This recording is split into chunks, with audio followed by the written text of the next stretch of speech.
Bienvenue à tous. Merci d'être présents dans notre méditation. Notre Dieu est merveilleux, qui a pour titre « Espérer en Dieu ». Que le Dieu de l'espérance vous remplisse de toute joie et de toute paix dans la foi, pour que vous abondiez en espérance par la puissance du Saint-Esprit. Romains 15, verset 13.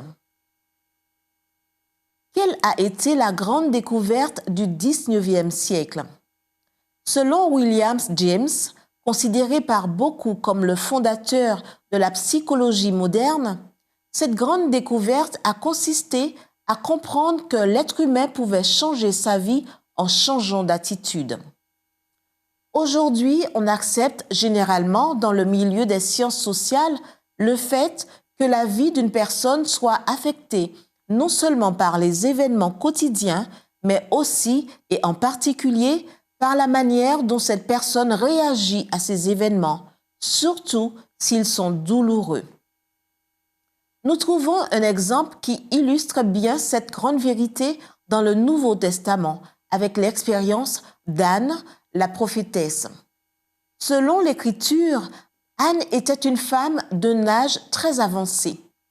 Après avoir vécu 7 ans avec son mari depuis sa virginité, elle resta veuve et, âgée de 84 ans, elle ne quittait pas le temple et servait Dieu nuit et jour par des jeûnes et des prières. Luc 2, versets 36 à 37.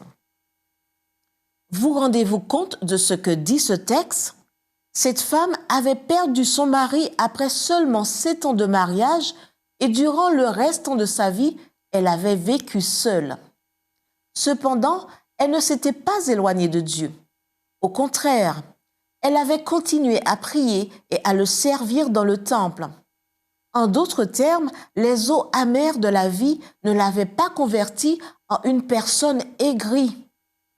Qu'est-ce qui a permis à Anne d'encaisser le coup que représentait la mort de son mari? Cette femme de bien était comptée parmi ceux qui attendaient la rédemption de Jérusalem, verset 38. Autrement dit, au lieu de vivre en regardant en arrière sur son passé, Anne avait placé son espérance dans l'avenir, dans le jour où la promesse de la naissance du Messie s'accomplirait. Et Dieu lui accorda le privilège de voir ce jour. Au moment même où Siméon prenait l'enfant dans ses bras et louait Dieu, Anne se présenta et put contempler le Rédempteur d'Israël. Vous et moi avons été aussi frappés par les injustices de la vie. Comment réagirons-nous aujourd'hui? Continuerons-nous à regretter notre passé? Ma recommandation est que, comme Anne, nous vivions en nous orientant vers l'avenir jusqu'au jour de notre rédemption. En attendant, comme dit notre texte pour aujourd'hui, prions pour que le Dieu de l'espérance nous remplisse de toute joie et de toute paix et que nous abondions en espérance par la puissance du Saint-Esprit. Prions.